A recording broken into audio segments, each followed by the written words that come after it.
Buenos días, ¿me escuchan bien?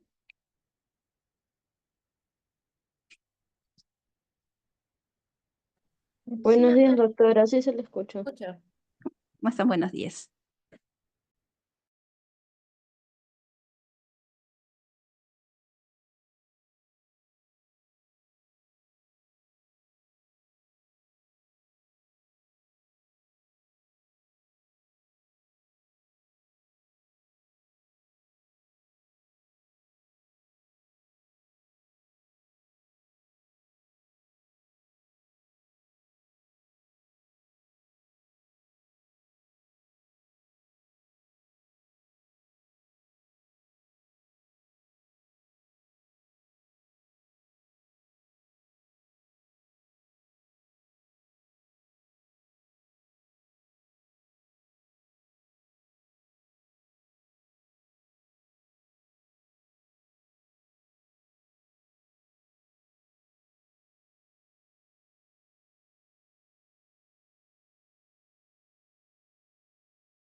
Buenos días. El pasito, el pretest está programado para las 8:05, ya, hasta 8:10. Entonces, después de eso vamos a empezar la clase.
Buenos días, señores alumnos. Quisiera que, si me están escuchando, por favor, soy el doctor Casma. Sí se le escucha, doctor. Bien, entonces, si me escuchan, señores alumnos, muy buenos días para todos ustedes. Son las 8:10 de la mañana. Buenos días, doctora Higuey. Bien, mi participación es muy breve, solamente para hacerles recordar a todos ustedes, ya eso se lo he transmitido también a la señorita delegada, en el sentido de que el día de hoy se debe realizar la práctica. Los señores alumnos que están diseñados para poder hacer la práctica el día viernes. Entonces, como es feriado, hoy día tienen que hacer la práctica después de los alumnos que le corresponde al día miércoles. Para eso deben haber ya conversado con sus docentes. Así que, por favor, porque la próxima semana, el día miércoles 23, es el primer examen parcial. En tal sentido, ese día el ingreso a las aulas es a las 7:30 de la mañana, donde se hace el control de la asistencia. En tal sentido, deben portar su DNI o su carnet universitario. El ingreso 7:30 de la mañana. El examen se inicia a las 8 de la mañana y tiene una duración de 30 minutos. En tal sentido, tome sus precauciones, por favor, porque no hay otra fecha de examen. Así es que eso era la recomendación. Asimismo, después de terminado el examen, ustedes tienen que dirigirse a hacer su práctica, que la práctica es el desarrollo de un caso clínico. El caso clínico debe estar colgado a más tardar el día viernes o sábado de esta semana, donde hay unas preguntas que ustedes tienen que desarrollar del caso clínico. No se tiene que entregar ningún documento escrito. El caso clínico es para discutirlo con sus compañeros y también con el docente. Entonces deben conversar con el docente a qué horas y cuáles son los grupos que van a desarrollar el caso clínico. Así es que después de terminado el examen nos dirigimos a esa sede que le corresponde de acuerdo al rol ya establecido según los documentos que se le ha hecho llegar. Así que, señores alumnos, no tengo los salones o las aulas donde ustedes van a estar, porque todavía no me han hecho llegar la asignación de las aulas, pero se sobreentiende que una aula es el grupo A y en otra aula es el grupo B, o de repente son 3 aulas y ya yo les diré con la debida anticipación. A la señorita delegada, apenas me den la relación de aula, yo les voy a estar informando en qué aula le corresponde a cada grupo. En todo caso, si no lo hubiera hasta ese día, nos vamos a reunir ahí en donde está la facultad para poder decir, pero no creo porque siempre nos mandan con un día de anticipación, ¿ya? Así que no sé si hay alguna pregunta que quisieran hacer.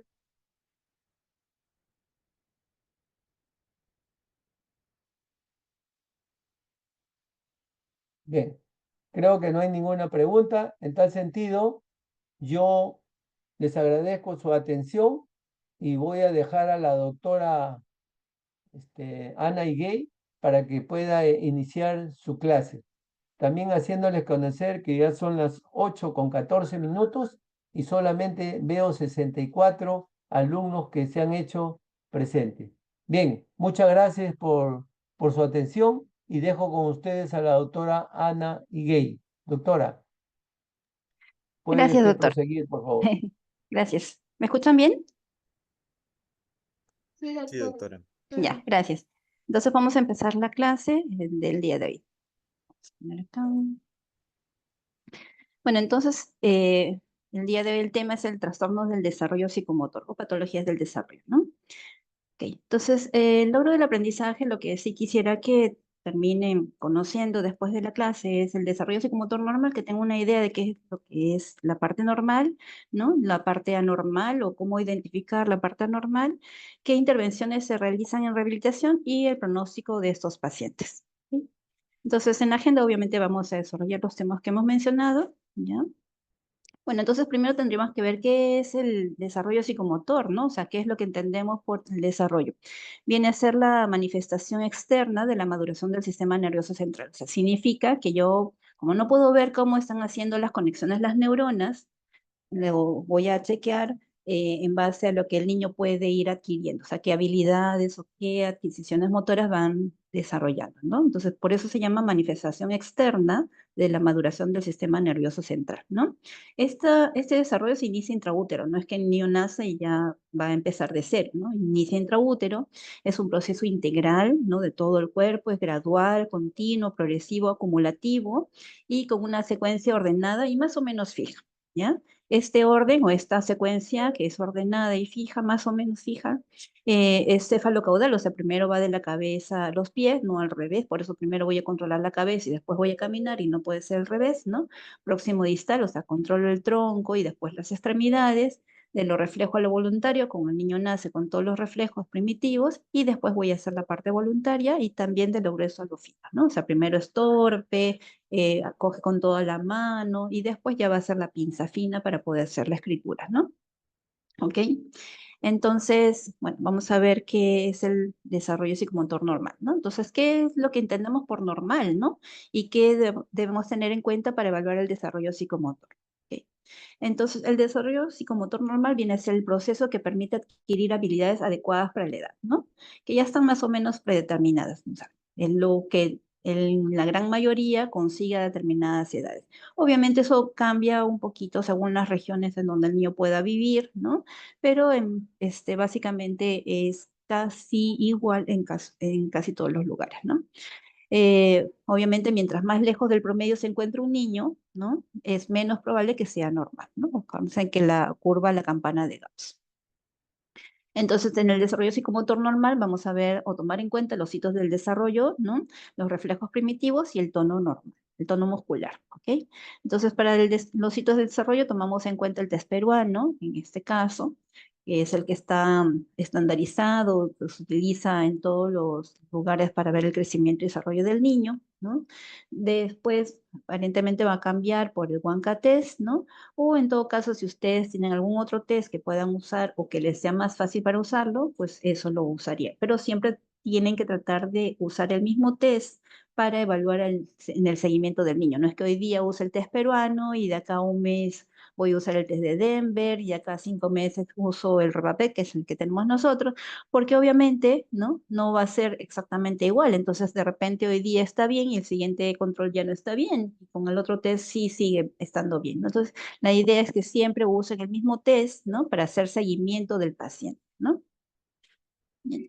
Este test peruano tiene 12 líneas de desarrollo, como lo vieron este, acá en el esquema, ¿no? Tiene acá 12 líneas de desarrollo, ¿no?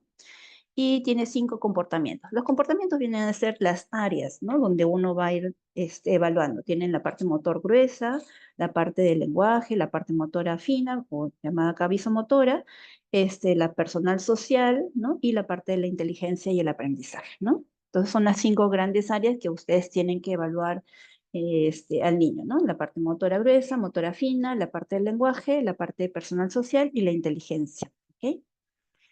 Bueno, entonces acá ese es un resumen del test peruano con las cosas quizás más importantes que tienen que recordar, ¿no? Como yo les decía, los que han rotado acá conmigo, les decía el 3, 6, 9 y 12, ¿no? 3 la cabeza, 6 se sienta o se mantienen sentados, ¿no? 9 gatean y al año caminan, que es las cosas más grandes que el niño va a tener que lograr a lo largo del primer año, ¿no?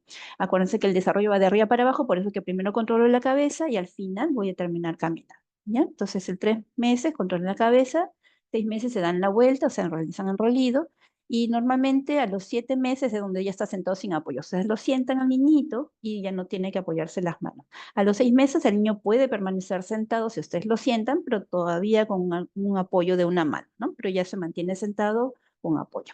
A los 9 meses gatean, ¿no? O logran sentarse solos, o sea, de echados se sientan, que es diferente a los 6 meses que se mantienen sentados, ¿ya?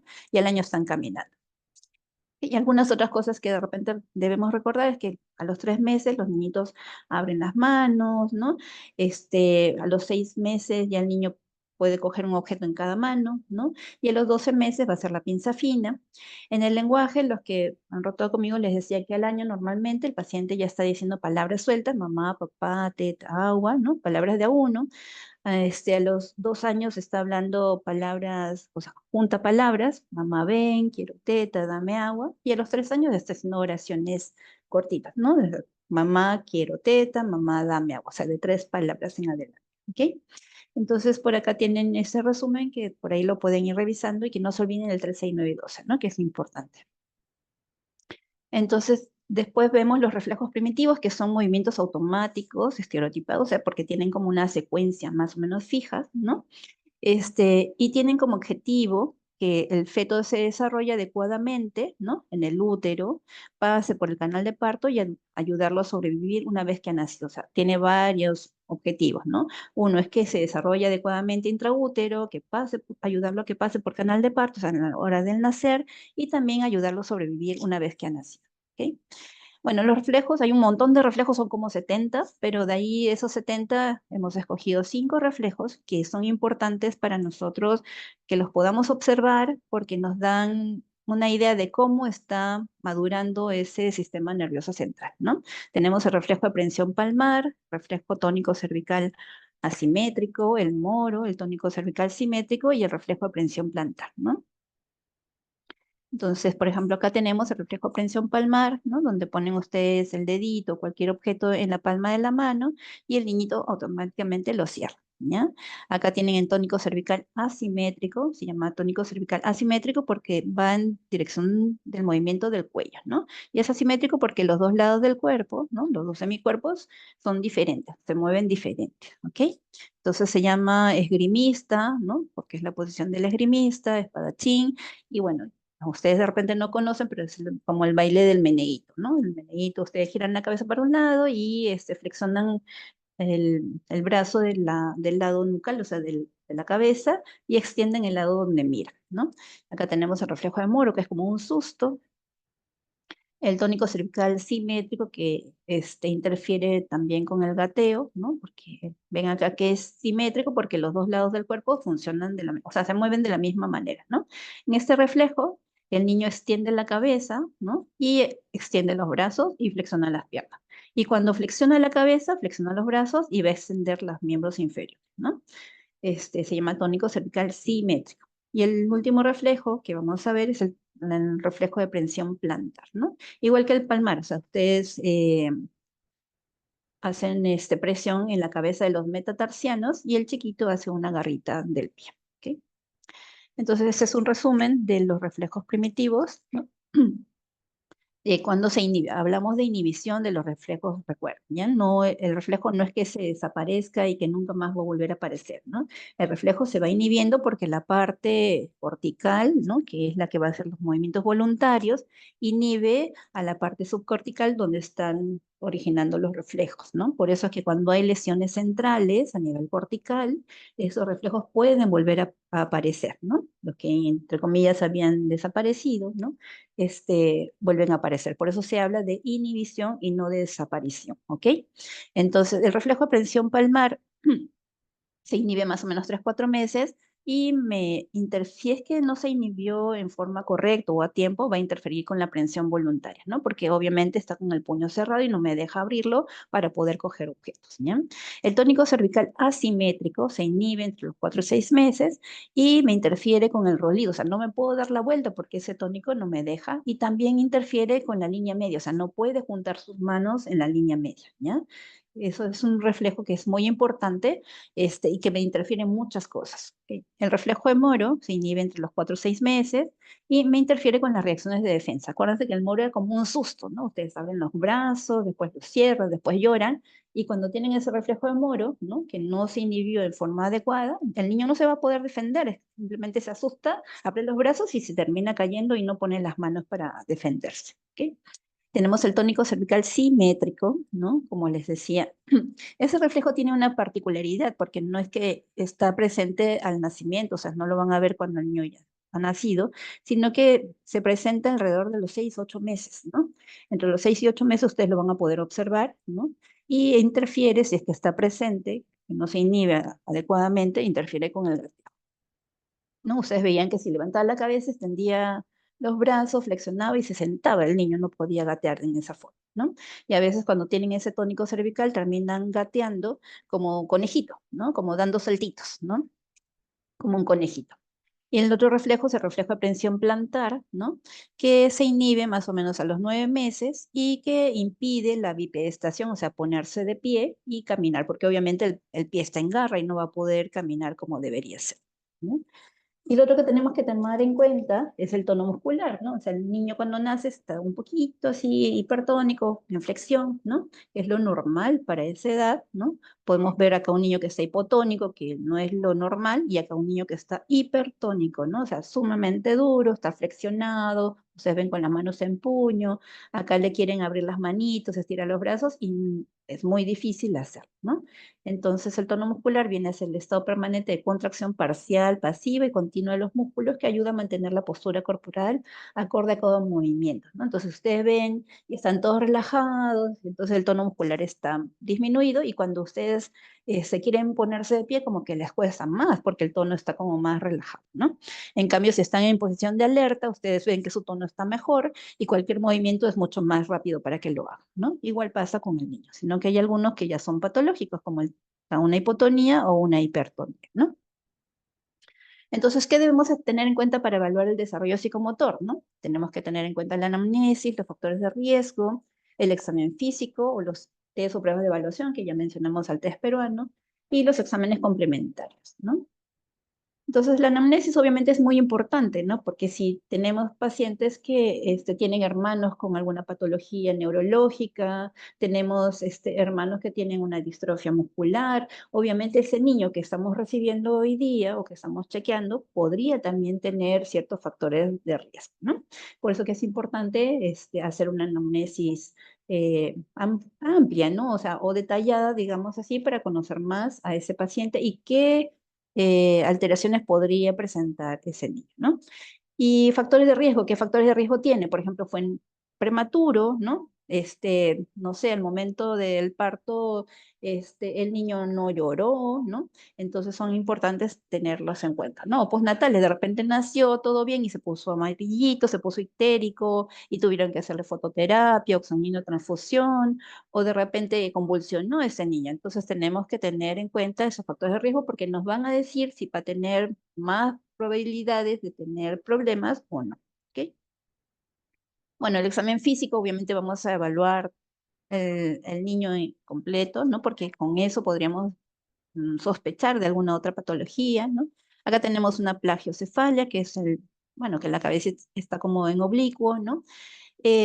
Bueno, a veces se ha pensado que esta plagiocefalia podría alterar la forma del cerebro y por lo tanto alterar las funciones, pero en realidad no se ha visto mayor correlación con eso, ¿no? Ya salvo que el niño tenga alguna malformación a nivel cerebral, entonces ahí sí. Acá tenemos manchitas café con leche que están asociadas a la neurofibromatosis, ¿no? Tenemos acá un pie bot, ¿no? Acá tenemos una lesión bueno, tenemos acá una artroriposis, que es cuando el niño no puede mover bien sus articulaciones y así nace, ¿no? Acá tenemos una espina bífida o mieloma meningocele.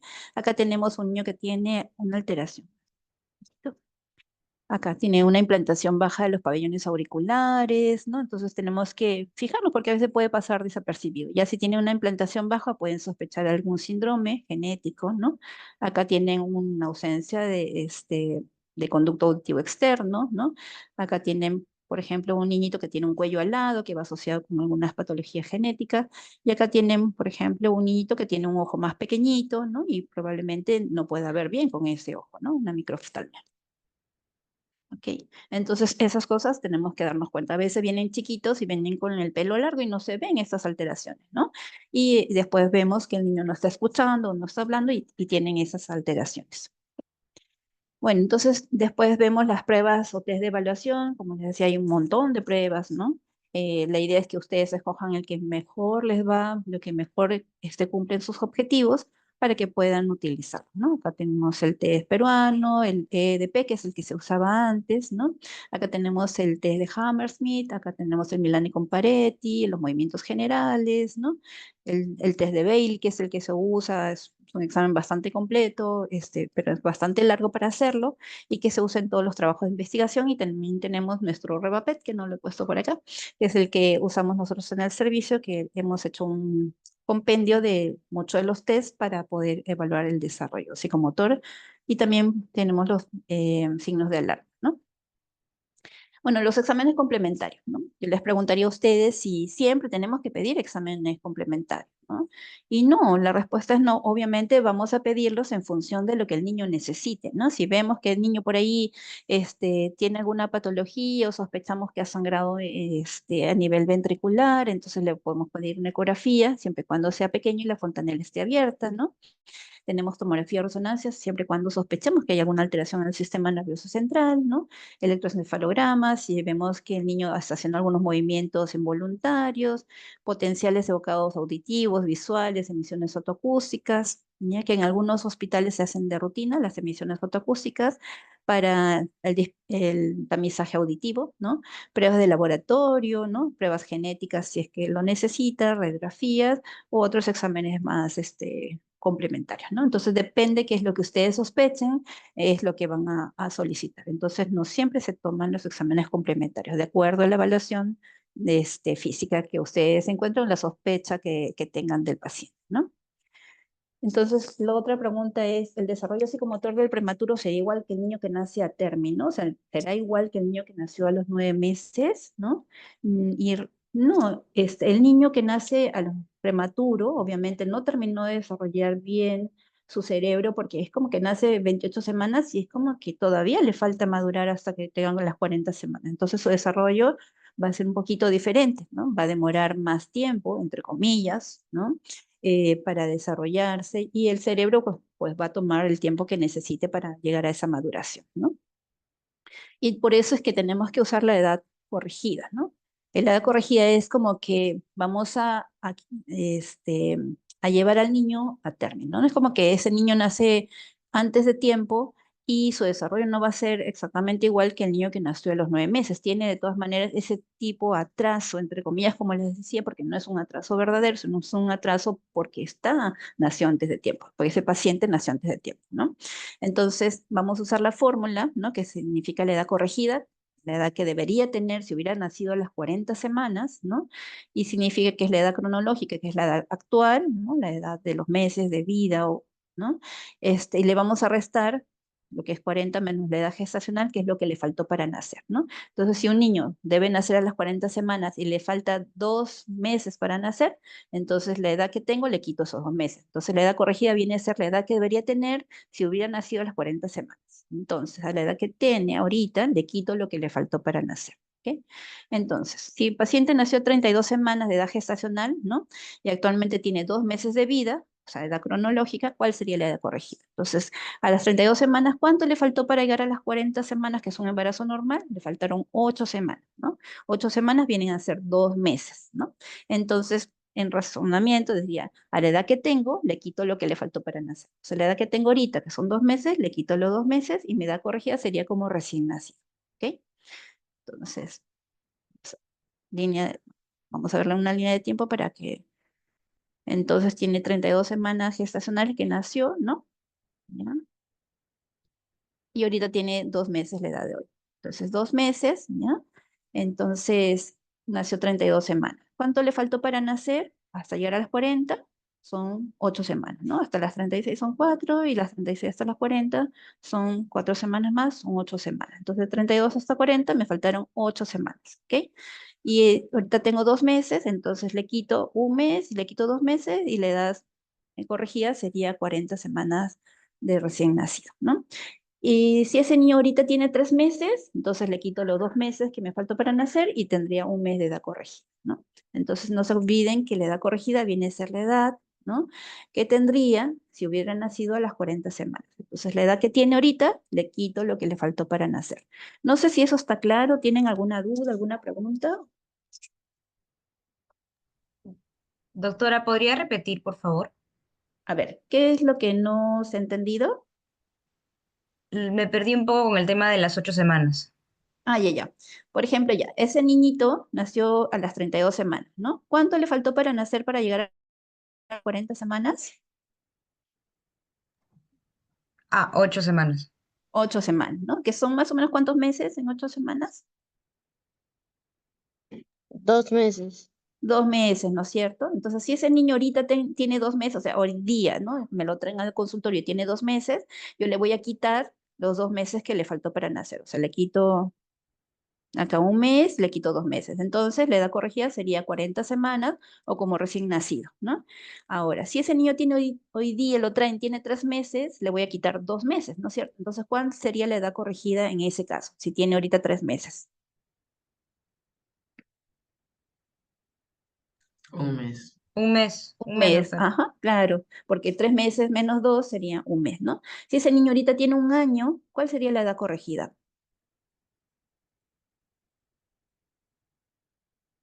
10 meses, doctora. 10 meses, ¿no es cierto? Entonces, le quitan lo que le faltó para nacer. Ah, pueden olvidarse de la fórmula, si quieren, pueden acordarse, pero si al final se olvidan, tienen que decir, le quitan lo que le faltó para nacer, ¿no? Entonces, si me falta un mes, entonces, porque nació 36 semanas, ¿no? ¿Cuánto le faltó para nacer? Le faltó un mes, ¿no? O 4 semanas. Entonces, si ahorita tiene 7 meses, ¿cuál sería la edad corregida?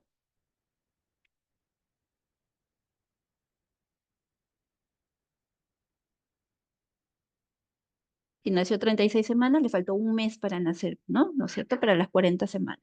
Si ahorita tiene 7 meses, le voy a quitar un mes. Entonces, ¿cuál sería la edad corregida? 6. 6 meses. Ajá, muy bien. ¿Sí está claro ahorita o todavía hay dudas? Sí, doctora, todo claro, gracias. Sí, ya. Ahora yo les pongo un poco más difícil.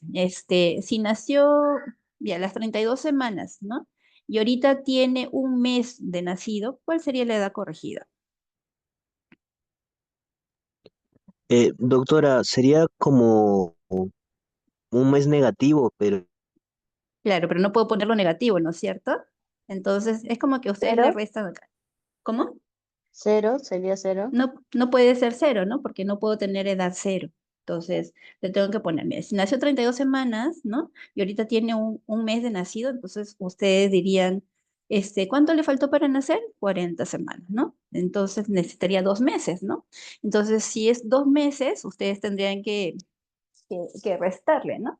Al mes que tienen. O sea, si tienen un mes y le quitan 2 meses, sería un mes y 2 meses, ¿no? Entonces, al final tendría 36 semanas de edad gestacional, o en todo caso, ustedes podrían sumarle el mes que tienen. 32 más 4 semanas serían 36 semanas gestacionales. Entonces, ustedes tienen que poner en la respuesta 36 semanas gestacionales, ¿ok? Entonces, ese niñito tiene 32, no sé, nació 32 semanas y tiene un mes, ¿no? O sea, un mes, 4 semanas post. Entonces le quitan un mes, le quitan 2 meses, sería 36, o sea, porque sería un mes negativo, ¿no? O le suman la edad que tiene, o sea, 32 más 4 serían 36 semanas, ¿ya? Entonces, normalmente lo que hacemos nosotros es eso cuando subimos a ver a los prematuros, ¿no? Dicen, paciente nació 32 semanas, ahorita tiene 2 semanas de vida, entonces 32 más 2 serían 34 semanas gestacionales. Ahorita tiene 4 semanas de vida, entonces 32 más 4 serían 36 semanas gestacionales. Y ahí sí le vamos sumando, ¿ya? Entonces, cuando ustedes ven que les salga negativo, ¿no? No le pueden poner -1, ¿no? En todo caso, bueno, podrían restarle las 40 semanas menos las 4 semanas serían 36, o le pueden ir sumando las semanas que tiene de vida, ¿ok? No sé si eso se entendió, ¿está claro?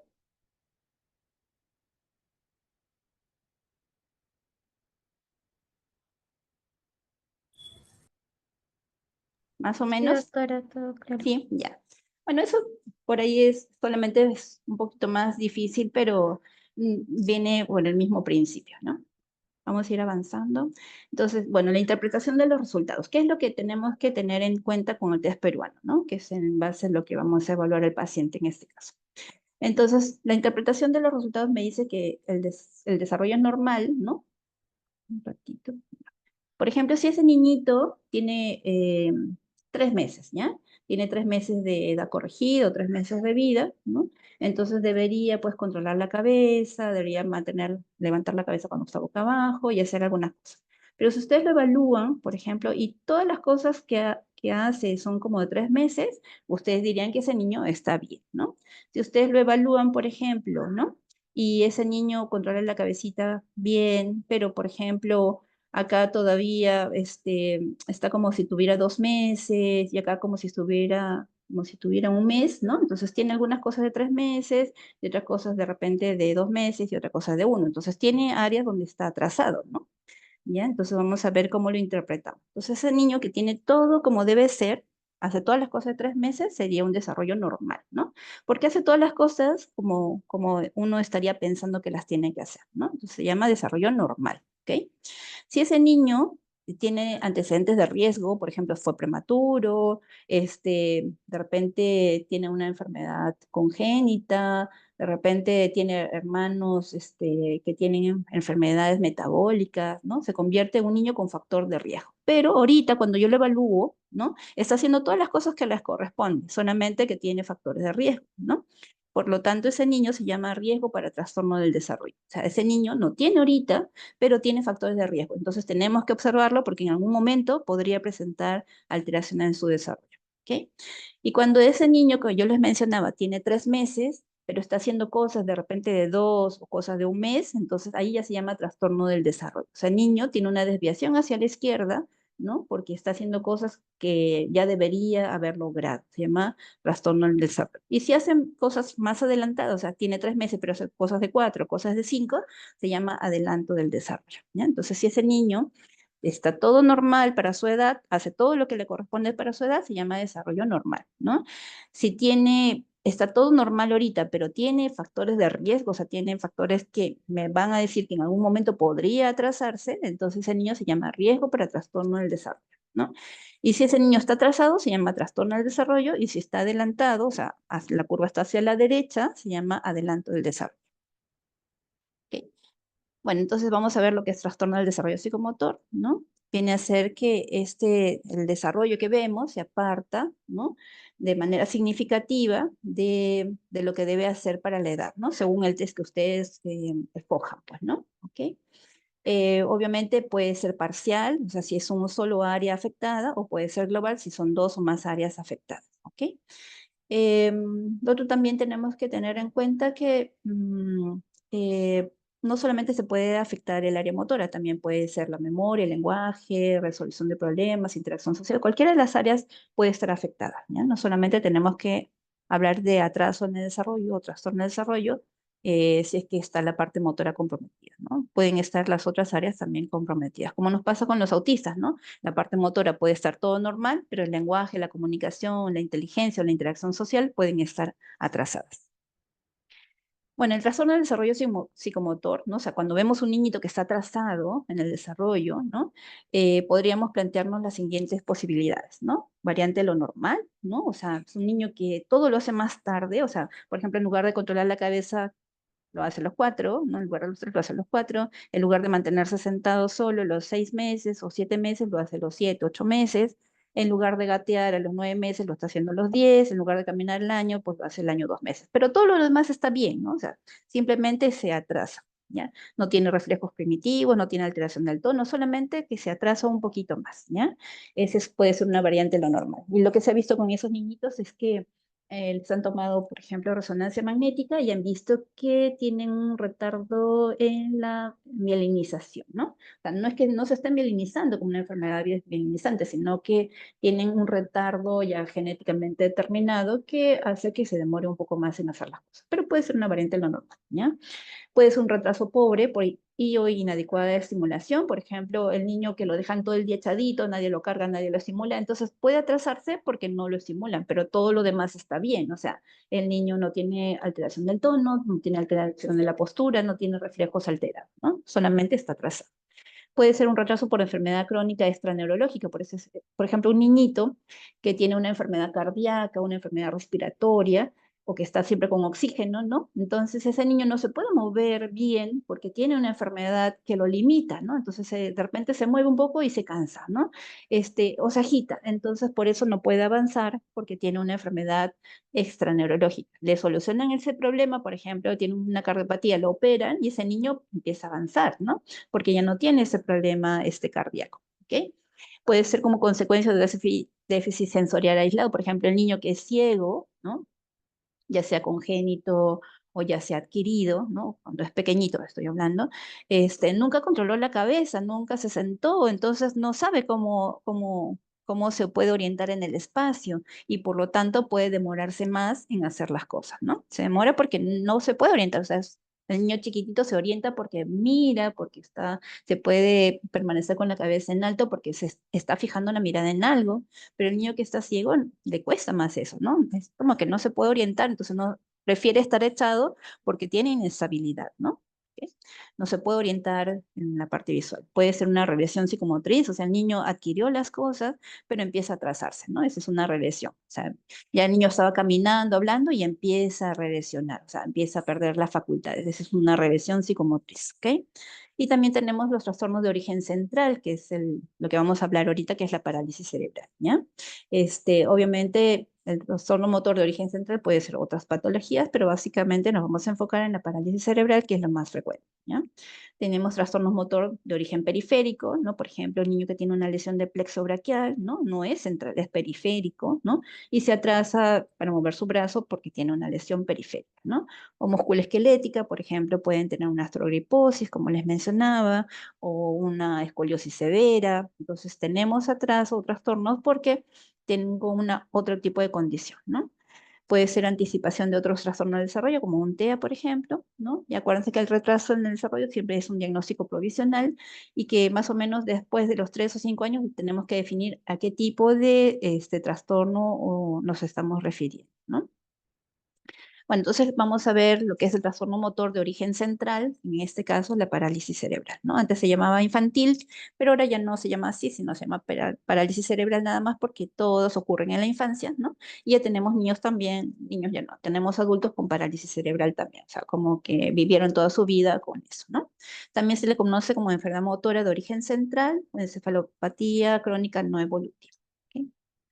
Bueno, la parálisis cerebral viene a ser un trastorno motor, ¿no? De origen central, ¿no?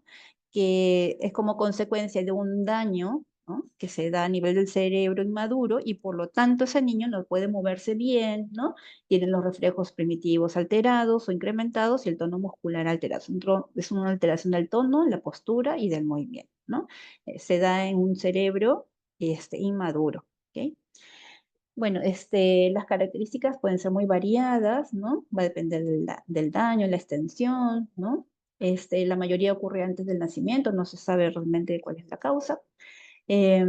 Y el daño que se dio en el cerebro es permanente, o sea, ya tiene el daño, pero no es progresivo. No es progresivo porque no es una enfermedad metabólica que va a seguir haciendo daño en el cerebro, no es una enfermedad desmielizante que va a dañar más el cerebro, no es un tumor, ¿no? El daño ya se dio, el daño no es progresivo, ¿no? Pero las manifestaciones clínicas van a ir cambiando porque obviamente ese niño va a ir desarrollándose, ¿no? Ese niño nace y no sabe hacer nada, ¿no? Y va a tener que desarrollarse con un cerebro que está dañado y por lo tanto sus manifestaciones pueden ir cambiando de acuerdo al estímulo que pueda recibir y de la plasticidad cerebral que tenga el paciente. Bueno, lo que sí es, nunca es debido a problemas de músculos o nervios periféricos, o sea, una lesión de plexo braquial no es una parálisis cerebral, una escoliosis no va a ser debida a una parálisis cerebral, ¿no? Claro, la parálisis cerebral con el tiempo puede desarrollar una escoliosis, pero no al revés, ¿ya? Hay un deterioro variable de la postura, la coordinación del movimiento, la visión, la audición, el lenguaje, la inteligencia pueden estar comprometidas, no necesariamente, pero pueden alterarse, y es muy frecuente en los problemas ortopédicos, ¿no? El problema de la cadera, los pies equinos, ¿no? Bueno, ¿qué signos precoces nos pueden alertar de que ese niño pequeño pueda presentar una parálisis cerebral o ser una parálisis cerebral, ¿no? Los reflejos primitivos persistentes, ¿no? Como yo les decía, el reflejo se va a ir inhibiendo por la actividad cortical, ¿no? Entonces, si la parte cortical está dañada, obviamente los reflejos pueden persistir con el tiempo, ¿no?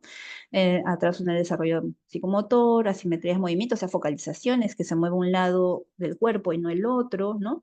Anormalidades en el tono muscular, los reflejos incrementados, posturas anormales persistentes, ¿no? Patrones de movimientos anormales, y bueno, y algunos movimientos especiales que son los que les menciono ahí, que movimiento fidgety o cramp synchronized, ¿no?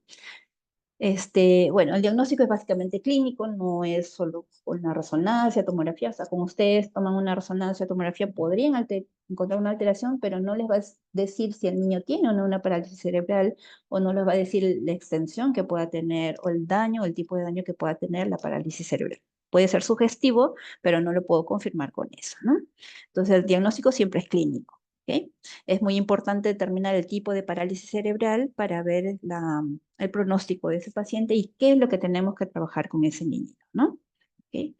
Bueno, antes se hacía el diagnóstico, lo típico, 2 años hasta los 5 años, pero ahora ya sabemos que lo importante es sospechar, ¿no? De esta parálisis cerebral en niño más pequeñito, porque tiene mucho más chance de recuperarse o ser una lesión más leve, ¿no?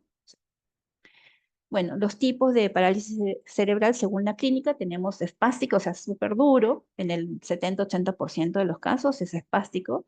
Tenemos discinética, que pueden ser coriotatóxicas o distónicas, o sea, movimientos como que como circulares, movimientos asociados a boca, ¿no? O sea, como que están moviendo y de pronto ¡pum! Se quedan duritos así, ¿no? Estáticos, sin una posición así media rara, ¿no? Pueden ser atáxicas, que son súpermente raras, ¿no? Hipotónicas, a veces algunos ya no lo están considerando como dentro de la clasificación clínica de la parálisis cerebral, pero le pongo ahí porque todavía algunos lo aceptan, otros no. Y la mixta, que puede ser una combinación de cualquiera de ellas, ¿no? Según el tipo de extensión de la lesión o topográfica, o sea, cómo lo vemos nosotros por afuera, pueden ser monoplegia, diplegia, hemiplegia y cuadriplegia, ¿no?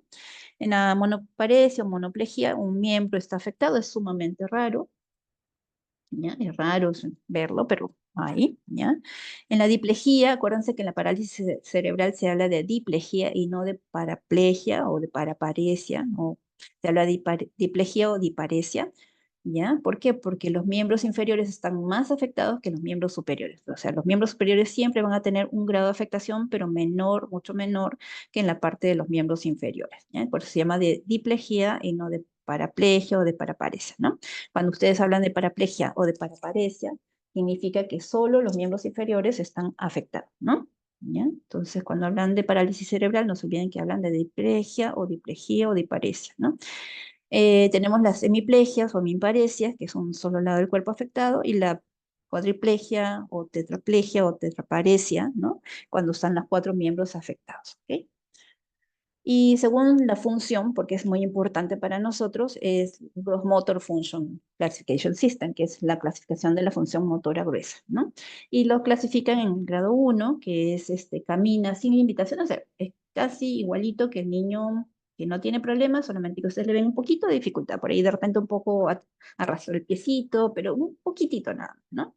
En el grado 2 ya camina con alguna limitación, o sea, hace todas las cosas solo, independiente, sin límites, o sea, con un poquito de limitación. O sea, por ejemplo, sube las escaleras más lento, camina un poco más lento, ¿no? Pero lo hace.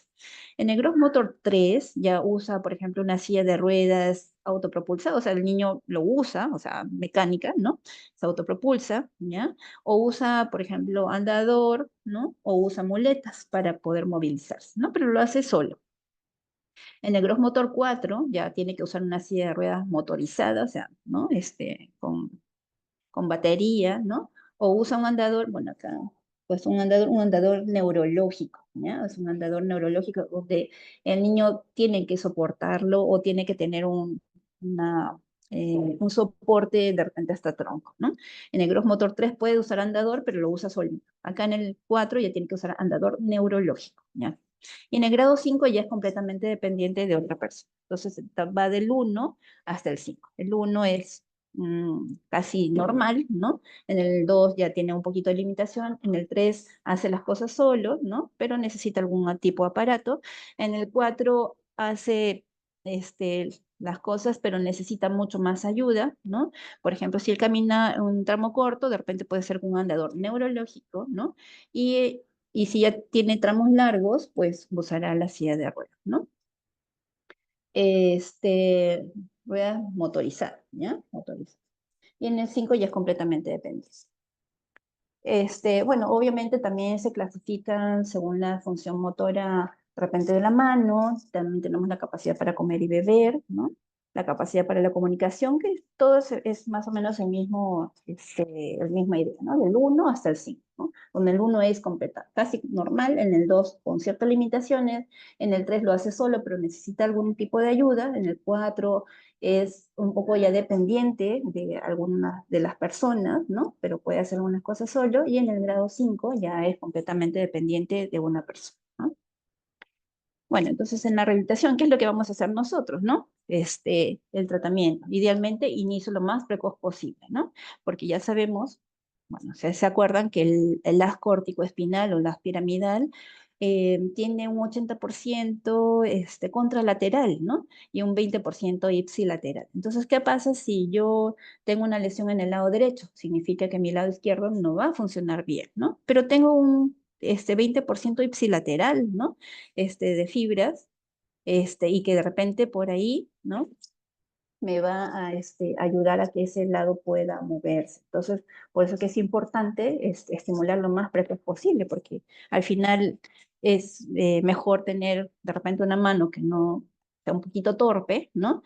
A no usarla para nada, ¿no? Entonces, o tener un lado del cuerpo que pueda usarlo, que pueda caminar, que pueda hacer actividades, a no usarla nada. Entonces, por eso que es importante, en base a la plasticidad cerebral, trabajar lo más temprano posible, y por lo tanto es importante que lo detecten, porque si no lo detectan y dicen, no, no lo hace porque está gordito, no lo hace porque es flojo, no lo hace porque no lo estimulan, y van pasando ese diagnóstico, esa sospecha, pues el niño pierde oportunidades para recuperarse, ¿no?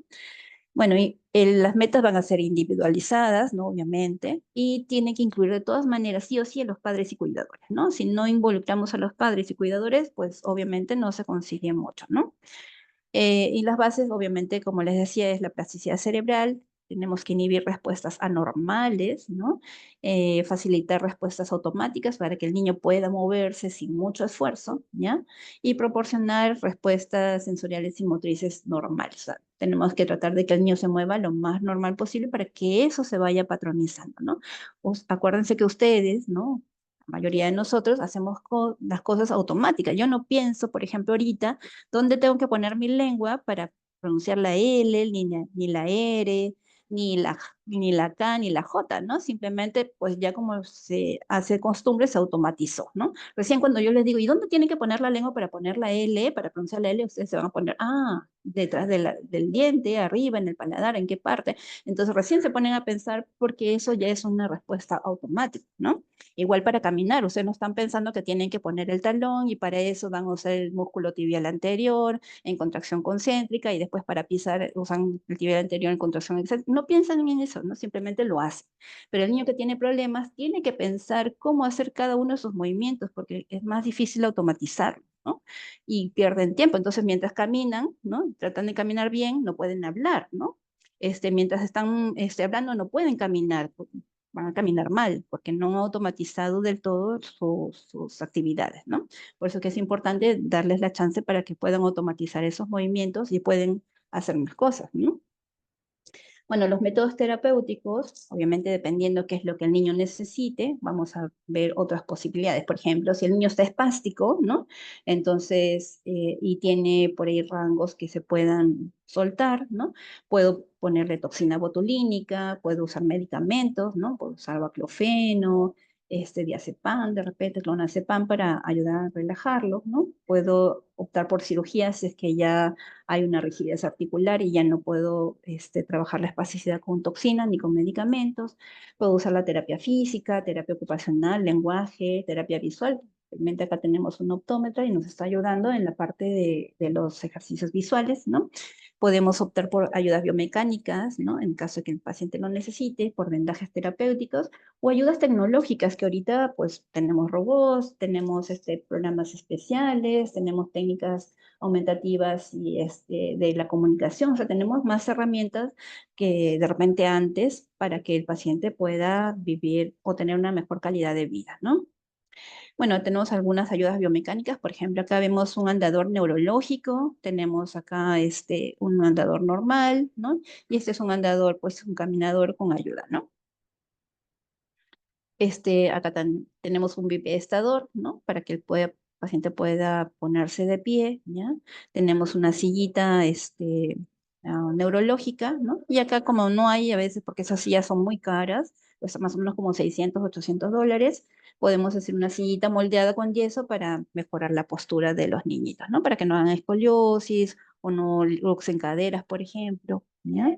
Tenemos acá sillas de ruedas, ¿no? Las sillas de ruedas normales, ¿no? La silla, bueno, que es una adaptación a una silla de ruedas, y acá tenemos una silla de ruedas neurológica, ¿no? Entonces el paciente puede usar de repente esta silla, autopropulsarse, y acá ya es dependiente, ¿no? O sea, el niño no va a poder usar esa silla para autopropulsarse, ¿no? Necesita de todas maneras ayuda, a no ser que sea motorizada y que el niño por ahí pueda tener algo de control, ¿no? Tenemos otro tipo de ayudas, por ejemplo, los OTP, que se llaman ortesis tobillo-pie, ¿no? Que van a ayudar a mantener el pie pues en 90 grados, ¿no? Para poder pisar, ¿no? Acá tenemos ortesis tobillo-pie articulado y acá tenemos unos DAFOS que son como unas botitas más cortitas y que me dan cierta estabilidad al niñito, ¿no? Al paciente. Tenemos adaptadores, ¿no? Por ejemplo, de mano, acá para que no aduzcan el pulgar, ¿no? O ayudas para alimentarse también tenemos, ¿no?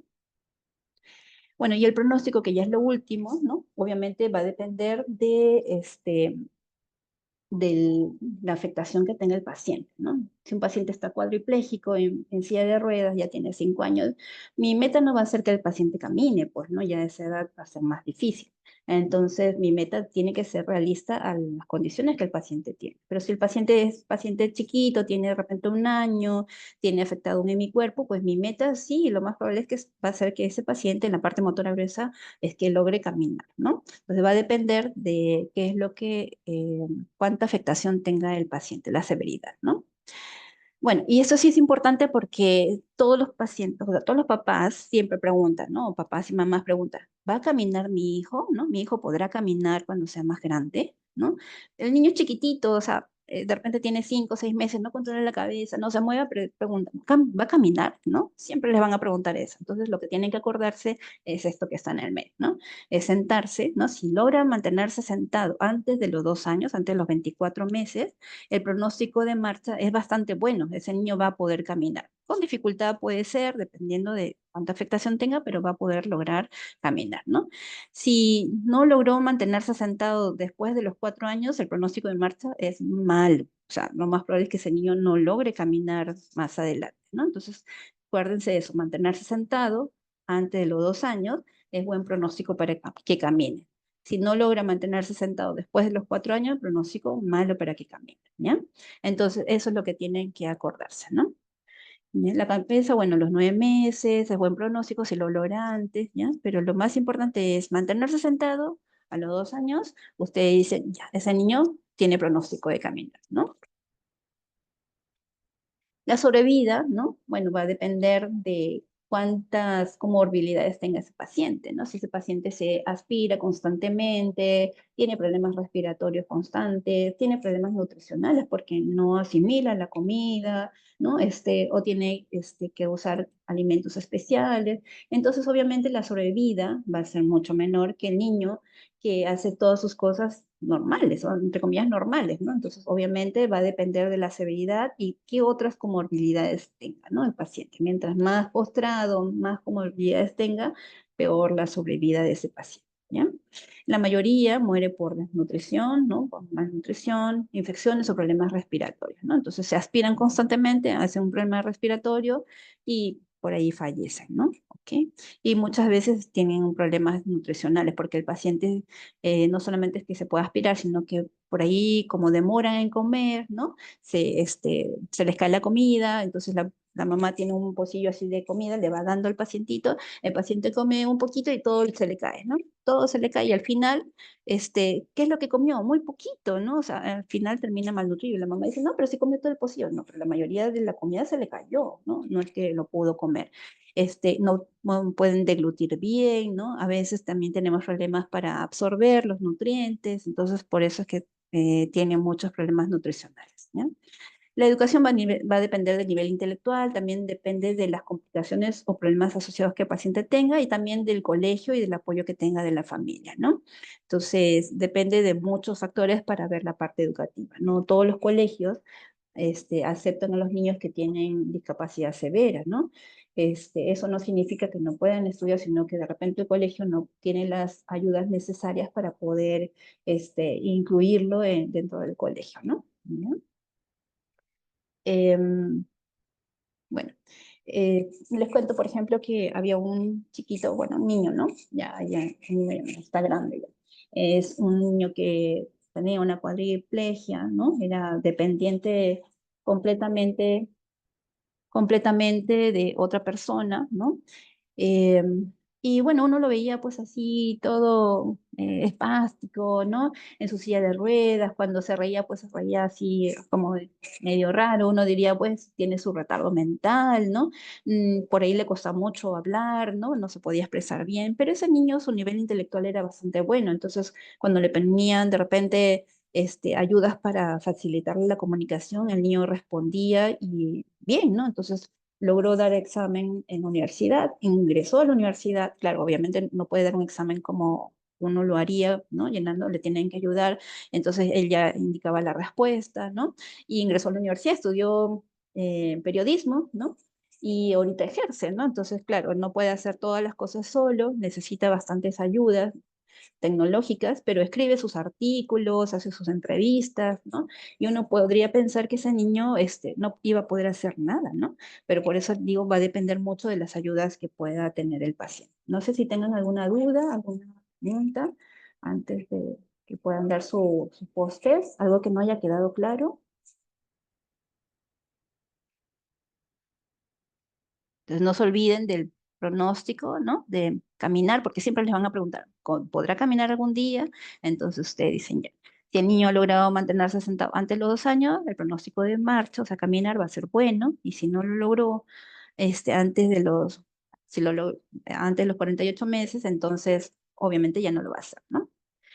Bueno, las metas van a ser individuales, ¿no? Y no se olviden que cuando ustedes ven un niño que los niveles funcionales, ¿no? Camina sin limitaciones, el nivel 1, camina con limitaciones, ¿no? Lo hace solo, pero con limitaciones del nivel 2. Nivel 3 ya necesita algún tipo de ayuda, ya sea una silla de ruedas mecánica, ¿no? Autopropulsada, ¿no?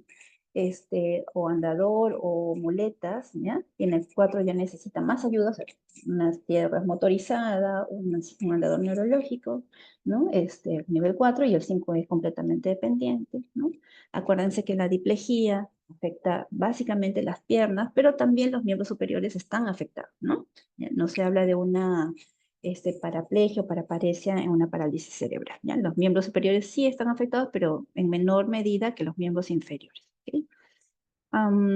Bueno, los más comunes son las espásticas, que es un 70-80%, ¿no? De los tipos de parálisis cerebral según la clínica. Bueno, y lo otro que también tienen que recordar, ¿no? Que la lesión de la parálisis cerebral el daño es permanente y no es progresivo, ¿ya? El daño no va a progresar, el daño ya se dio, ¿ok? Otra cosa que tienen que tomar en cuenta, que no se olviden que todos los niños que tienen atraso en el desarrollo no tienen parálisis cerebral. O sea, atraso en el desarrollo no significa parálisis cerebral. Para tener diagnóstico de parálisis cerebral tiene que tener alteración del tono, de la postura, de los movimientos, tienen que tener atraso del desarrollo y reflejos por ahí alterados, ¿no? Pues, no es solamente un atraso en el desarrollo. Entonces, ¿todos los atrasos son parálisis cerebral? No, ¿ya? El atraso puede ser una variante de lo normal, como les mencionaba, puede ser por pobre o estimulación, puede ser atraso por una enfermedad extraneurológica. El paciente está ciego, está sordo, tiene una cardiopatía, tiene un problema respiratorio y hace que no pueda hacer su desarrollo como lo haría otra persona que no tiene esos problemas, ¿ya? Ahí existen situaciones donde hay regresión psicomotriz, no es una parálisis cerebral, es una regresión, o sea, el niño adquiere y después pierde todo lo que había ganado, ¿no? Que es el síndrome de Rett, que se da en las niñas más o menos los 2 añitos, y bueno, puede ser anticipación de otros trastornos del desarrollo, ¿no? O sea, por ejemplo, un niño autista, ¿no? Que con el tiempo se va quedando en la parte del lenguaje, en la parte de comprensión, en la parte de habilidades sociales, ¿no? ¿Ok? Y bueno, y no se olviden de corregir la edad en el niño prematuro. Y lo otro también es que si el niño no tiene ninguna alteración en el desarrollo, pero tiene factores de riesgo, se llama riesgo para trastorno del desarrollo. Si tiene desviación hacia la izquierda, tiene trastorno del desarrollo, y si es hacia la derecha, tiene adelanto del desarrollo, ¿ya? ¿Okay? Bueno, no sé si tengan alguna pregunta, duda antes de terminar la clase, porque en unos minutos van a tener que dar su post-test. Sí, doctora, buenos días. Sí, buenos días, dime.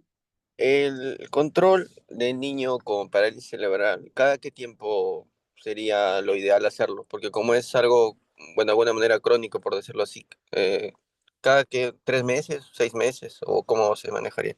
Ah, ya. Depende del niño, ¿no? O sea, por ejemplo, si ves un niñito que ya es grande, ¿no? Ya, y pues tú ves que sus metas ya no van a cambiar mucho porque ya está en silla de ruedas, lo puedes controlar cada 6 meses, por ejemplo, o una vez al año para ver si es que necesita algún tipo, por ejemplo, de ortéticos, ¿no? Si el niño, por ejemplo, es muy espástico y necesita estar colocándole toxina botulínica, pues se hace cada 6 meses, más o menos, entonces lo puedes ver cada 6 meses. Si el niño es pequeño, ¿no? Y todavía ves que sus metas todavía dan para más, o sea, ese niño tiene pronóstico de marcha, lo puedes ver cada 3 meses, ¿no? ¿Ya? Entonces, el seguimiento del niño con parálisis cerebral depende de la severidad, depende de qué tan crónico sea, depende de la edad también, ¿no? Entonces, si ves un niño que todavía sus metas, o sea, por ejemplo, ese niño se está sentando, y ves que tiene pronóstico para caminar, lo tienes que hacer cada 3 meses porque obviamente va a ir cambiando y tienes que ir cambiando también las indicaciones, ¿no? Pero si es un niño crónico, entonces sí lo vas a ver cada 6 meses Sí, o una vez al año. Ujú. gracias, doctora. Sí, Doctora, tenía otras dos dudas. dime. Respecto al tema de las deformidades que se presentan por el incremento de tono, Mm, sí, dime. si en caso se usan ortésicos desde muy pequeños, eh, ¿se puede evitar que las desarrollen o de todas maneras las van a desarrollar? Sí, depende de la espasticidad, ¿no? Si el niño es muy espástico, ¿no? Entonces, así lo use los OTP desde chiquitito, podrían tener cierta deformación más adelante. La mayoría de niñitos que hemos visto nosotros y que hemos ido manejando y hasta grandes, por ejemplo, chiquititos, los hemos controlado bastante bien y que de repente reciben medicamentos, se les ponen toxinas, los papás son muy colaboradores, usualmente no desarrollan mayor deformación, ¿no? Por ahí algo, pero no es que sea una cosa muy grande, ¿no? Esos niños que, por ejemplo, los dejan mucho tiempo, no tienen OTPs, no los colocan o dicen no le fastidie, se los sacan, no vienen a los controles para ponerles toxinas, no reciben medicamentos, sí, usualmente van a la deformación y tienen que ir a cirugía, ¿no? Cuando son más grandes. Ya, doctora. Y por último, eh, el tema del CI del niñito, Mm. ¿a qué edad lo deberían medir? Porque yo creo que los papás también, esa debe ser una preocupación, ¿no? Saber si fuera de lo motor, el compromiso cognitivo sería un limitante grande. ¿A qué edad Así deberían es. medirlo? Mira, la medida del coeficiente intelectual se puede hacer desde más o menos 3 años, ¿no?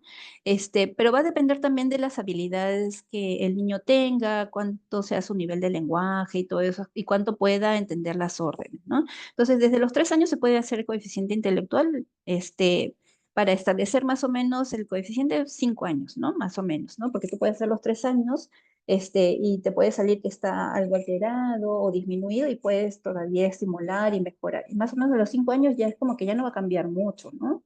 5 años como ya está más establecido.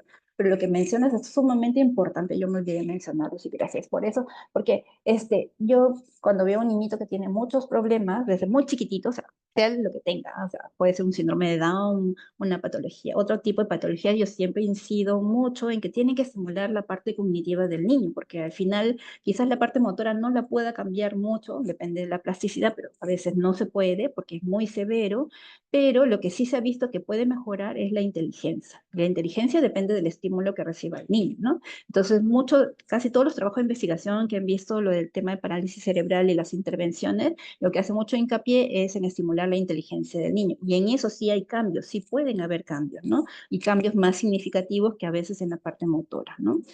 ¿Ya? Entonces sí es muy importante desde niñito estimular la parte cognitiva, ¿no? Y eso a veces se olvidan porque están muy abocados en que el niño se siente, que el niño camine, que el niño haga cosas y se olvidan de estimular la inteligencia. Ya saben que la inteligencia se desarrolla los 2 o 3 primeros años, ¿no? Después no es que no se haga, sino que como que ya fuera más lento, es mucho más difícil obtener respuestas en eso. Entonces, si ese niño ya tiene sospecha de parálisis cerebral, no me olvido de estimular la inteligencia, puedo mejorar eso a futuro, ¿no?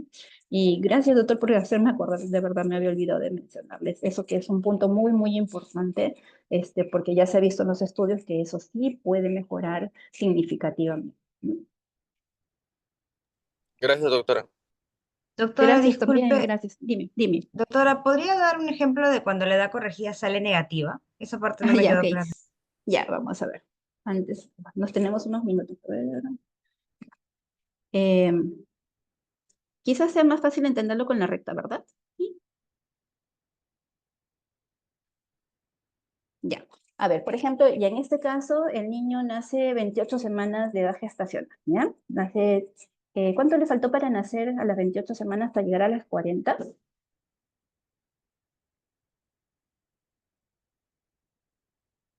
28 semanas hasta las 40 semanas, ¿cuántas semanas son?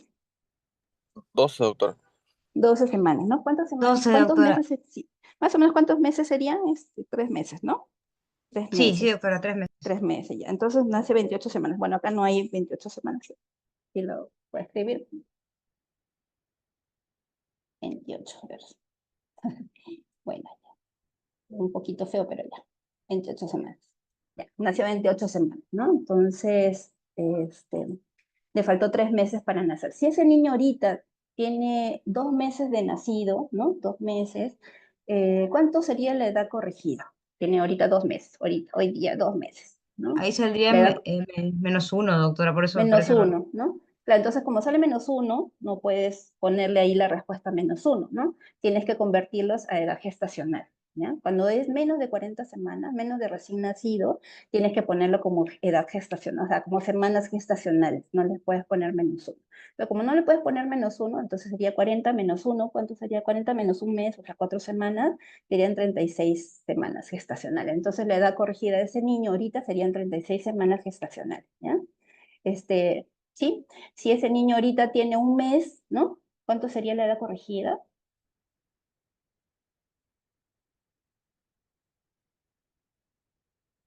Nació 28 semanas y ahorita tiene un mes, ¿no? Sabes que le faltaron 3 meses para nacer. Entonces, ¿cuál sería la edad corregida en este caso?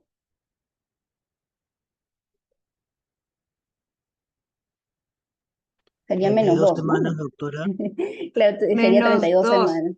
-2. Entonces, si tú le quitas -2, así, -1, -2, ¿no? -2 meses, ¿no? O sea, y menos, o sea, al final sería -3 meses, porque ahorita el paciente son, bueno, 28 semanas son 3 meses, sí, -2 sería de acá, ¿no? -1 y -2 sería 32 semanas gestacionales, y si tiene un mes y le quitas los 3 que le faltó para nacer, sería -1, -2 y -3. Entonces, por esas dos fórmulas te va a salir 32 semanas gestacionales.